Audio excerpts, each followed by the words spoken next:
Hello and happy Wednesday to everyone. Today you are going to need your calendar, as always, and you're going to need this page of your math packet, your money packet, Breaking into the Bank 2. We're going to be reviewing nickels. So let's get started. Please stand for the Pledge of Allegiance. Right hand over your heart, eyes on the flag, and I want to hear you nice and loud. I pledge allegiance to the flag of the United States of America and to the republic for which it stands, one nation, under God, indivisible, with liberty and justice for all. Great job. Okay, well, looking at your calendar, let's find the top, the middle, and the bottom. Please put your finger on the top of your calendar, the middle of your calendar, and the bottom of your calendar. At the top of your calendar, what information can you find? Please find the year on your calendar. What year is it? Touch the year. Did you find it? Yes, it's right there. What's the year? The year is 2020. Nice job. What else can you find at the very top of your calendar next to the year? What month is it? Touch the month. Is it the top answer or the bottom? Look at your calendar. Look at the top of your calendar and match. Find the A. Which one has an A? You guessed it. April has an A. Good job. Awesome. And what month is April? Is April the 4th month of the year or the 3rd month of the year? What number is April? If you guessed the top number 4, you are correct. April is the 4th month of the year. Great job. So looking at your calendar, I have to put an X on what yesterday was. Looking at your calendar, yesterday was what? Tuesday. So if yesterday was Tuesday, today is Wednesday. And tomorrow will be Thursday. So yesterday was Tuesday, the 28th. And today is Wednesday, the 29th. Only one more day of April. Today is Wednesday, the 29th. All right. So, looking at your calendar, what was yesterday? What was yesterday's date? Put your finger on it. Yesterday was Tuesday. Find Tuesday and then run your finger all the way down like this. Tuesday and all the way down. What number do you find? Do you find 28 or 29? 28. Excellent. So yesterday was the 28th, which means today is, put your finger on it. What number? 29 or 30? Today is the 29th. Excellent. And tomorrow will be the 30th. Great job. I'm very proud of you. All right. So, what's today? Is today Wednesday or Thursday? If you guess the top answer with a W, today is Wednesday. You are correct. What was yesterday? Was yesterday Tuesday or Thursday? You can use your calendar to help you answer these questions. That's what your calendar is for. If you're not sure, you need to problem solve. How are you going to get the answer? By looking at your calendar and taking your time. Do not just guess. Yesterday was Tuesday. Excellent. And tomorrow will be Thursday. Good job. I don't want you guys to feel stress or pressure to just say an answer or guess. I want you to take your time, and if you need to put me on pause, that's totally acceptable, and I want you to really, really think about how you can find the answer before you ask for help or before you just guess. All right. What season is it? What season is it? Is it spring or is it summer? Summer's just around the corner, but it's not summer yet. It is spring. It is still spring. Excellent. Now, looking outside, I don't know if you can tell, outside my window, it is very cloudy. What's it like outside your window? Is it cloudy? I see a little bit of sun, but for the most part, it's cloudy. And I'm wearing a sweatshirt. I just worked out. I'm going to go for a walk in a little bit, but it's cool out, so I need a sweatshirt because I don't want to get sick. All right, please take out your math packets. We are going to work on this page, and it's called Breaking into the Bank 2. And the directions are circle all of the nickels. I need my glasses for this, and I need a marker. And we are going to be ready to go. Oh, if I can find a marker that works. All right, so I need your help. Which is a nickel? I need you to find the nickel. Which one do you think is a nickel? Look very carefully. Which one do you think is a nickel? This one is a nickel. Good job. So this is very hard, but we're going to try to do this together because it's hard to see. Okay, the first one is a nickel, and that's what we're looking for. We're looking for a nickel.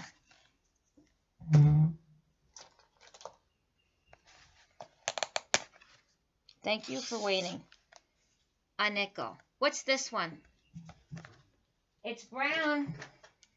So it's a penny. So we are not going to circle this. This is a nickel. It's the back of a nickel. That's also a nickel. So we are going to circle that. And that is another penny. So we're not going to circle that. Let's go to this one. Now this, what is this? What coin is this? It's a quarter, so we're not circling that. This is a dime, so we're not going to circle this. And this one right here, we haven't really talked about that. That is a very interesting coin. It's called a Sacagawea. And this is a picture of this coin. Now, you don't really see these in circulation much. If you do go to Philadelphia and you ride the subway, you will get these coins. But otherwise, you don't really see them too much because they're almost the same size as a quarter, and they get mistaken for quarters all the time. So there's a little interesting tidbit of information. So we're not going to circle that. And this is a $50. And this is really, really, really, really big. And that's worth 50 cents. So we're not going to circle that. Penny. You know what a penny is. Another penny, another dime, another dime. Sacagawea, $50. $1, quarter, $10, $5, quarter, $10, $5, $1. So how many nickels do we have here? How many? Let's count them. 1, 2. So we have 2 nickels, right? And 2 nickels is equivalent to what coin? So if you have 2 nickels, you're going to count by 5s, right? So let's count. 5, 10. So 2 nickels equals 10 cents, okay? What coin equals 10 cents? Which one of these coins equals 10 cents? I will give you a hint. It is small. You found the dime. Awesome. The dime equals 10 cents. Excellent. You did very, very well with that. Okay, let's turn the page. Let's do the back. It says, where are the nickels? All the coins are the same color. Circle the nickels. Okay, so let's go. Let's find the nickels. Oh, I see a nickel up here. You see that? That's what you're looking for. A nickel's worth 5 cents. So, this is a quarter. We're not circling this. What's this? It's a nickel. Good job. That's a $50. That's a quarter. What's this? I see another nickel. That's the back of a nickel. 10 cents, which is a dime. There's another nickel. Let's circle that. That's the front. There's another nickel. Wow, there's a lot of nickels on here. 25 cents, a quarter. We're not circling that. Oh, there's a nickel, the back of a nickel. There's a dime. There's another nickel.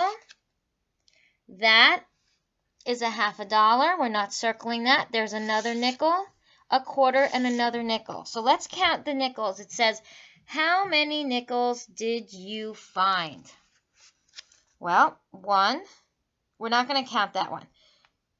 Or do you want to count that one? You know what? Let's count that one. 1, 2, 3, 4, 5, 6, 7, 8, 9 nickels. Now, I want to check my work to make sure. 1, 2, 3, 4, 5, 6, 7, 8. So we found 9 nickels. So, nickels are worth how much? 5 cents. So we are going to count by 5s. Ready? 5, 10, 15, 20, 25, 30, 35, 40, 45. 9 nickels equals 45 cents. Let's double check. 5, 10, 15, 20, 25, 30, 35, 40, 45 cents. Great job. Now, what I would like you to do for tomorrow,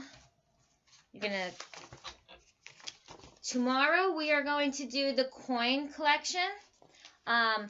Can you tell the nickels from the other coins? Place all the nickels in the coin book. Okay, so here's your coin book. So what you're going to have to do for tomorrow, so you're prepared, is I would like you to cut all these out. All right, and then just keep them if you have a paper clip or a staple, and we will do that tomorrow. All right, we are learning about nickels. You guys are doing such a great job with that. Also, tomorrow, we're gonna be talking tomorrow about living and non-living things. So I want you to start looking at around your house, inside and out, and start observing and making a list of things that are living in your house and non-living. So an example of something that would be living in your house is if you have a brother, a sister, your mom, your dad, grandparent.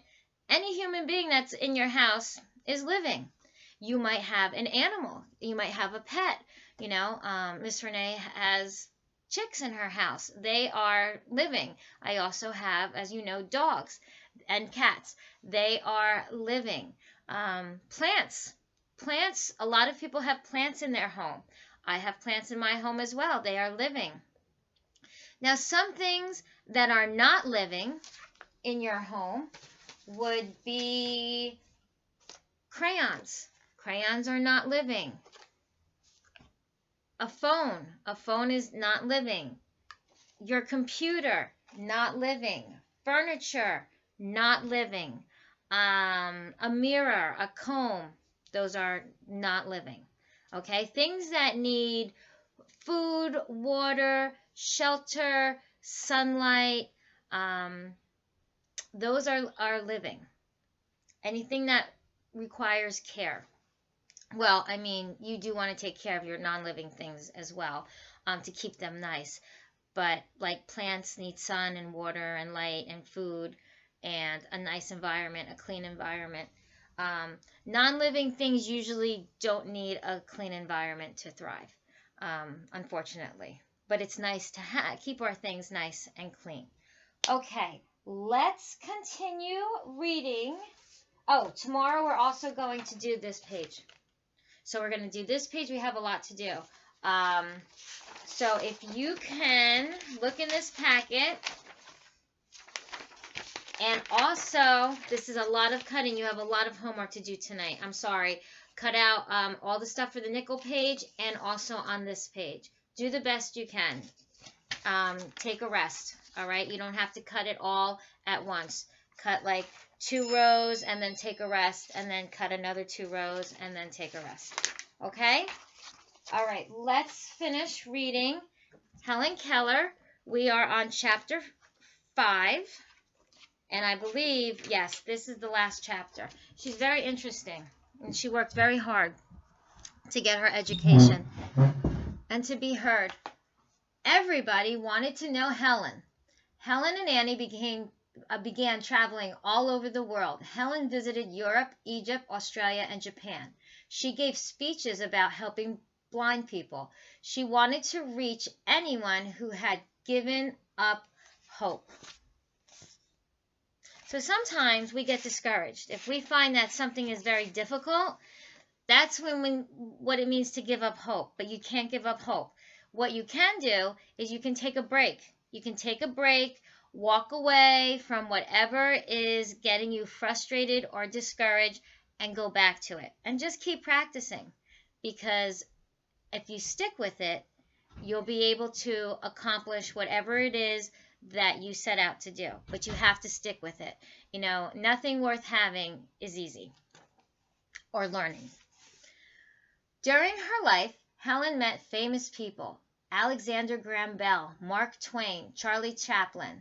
Okay, so Alexander Graham Bell was the inventor of the telephone, and Mark Twain was a famous writer, and Charlie Chaplin was, a long time ago they had silent movies. When movies just came out, people would make actions, but there was no volume, there was no sound. So they would have like writing to tell you what was going on in the story. But yeah, that was a very long time ago. And she met President and Mrs. Franklin D. Roosevelt, President John F. Kennedy, and many others. They were all eager to meet Helen. One man who met her said that Helen was like a charge of electricity. He was overwhelmed by Helen's energy and spirit. In 1953, Helen met President Dwight D. Eisenhower. She asked the president if she could touch his face. She wanted to use her fingers to see him. President Eisenhower agreed. Helen touched his mouth. "You have a beautiful smile," she told him, "but not much hair." Was she right? She was. I don't know if that's a nice thing to say, but the president replied, "but not much hair." That's funny. He had a great sense of humor. Of course, Helen's fingers would have seen that too. That's pretty funny. Helen was an amazing person. Never before had a blind and deaf person done so much. Remember, not only could Helen not see, she couldn't hear. Even though she could not hear music, Helen learned to dance. I'm sure she felt the vibration, because when you have music up to a certain level, you can feel the vibration. She also attended concerts. Although she could not hear the sounds, she felt the vibrations of the music. So when we get back to class, we'll talk more about vibrations, and we'll do an experiment, and I'll put the music really loud on the speaker, and I'll have everybody feel the vibration of the music. She went horseback riding and played with her dogs. Helen also loved to work in her garden. Though she never saw the flowers she grew, she enjoyed their scent. Helen Keller was proof that people can do almost anything, even people with a physical problem or disability can reach their goals. Don't give up. You can do anything that interests you. Anything that you want to do. Helen Keller died on June 1st, 1968. It was just a few weeks before her 88th birthday. Wow, she was 87. That's a long time. Well, we're going to give it to her. She's 88. That's awesome. Helen's story has been retold over and over. She has been the subject of books, films, plays, and television programs. The United States Postal Service has dedicated a stamp to her, and an organization with her name works to help blind people. Helen Keller's life was filled with silence and darkness, but she had the courage and determination to light her days. That was awesome. Okay, I will see you tomorrow. Stay healthy, help your parents, be positive, and I look forward to seeing you tomorrow. Have a good day.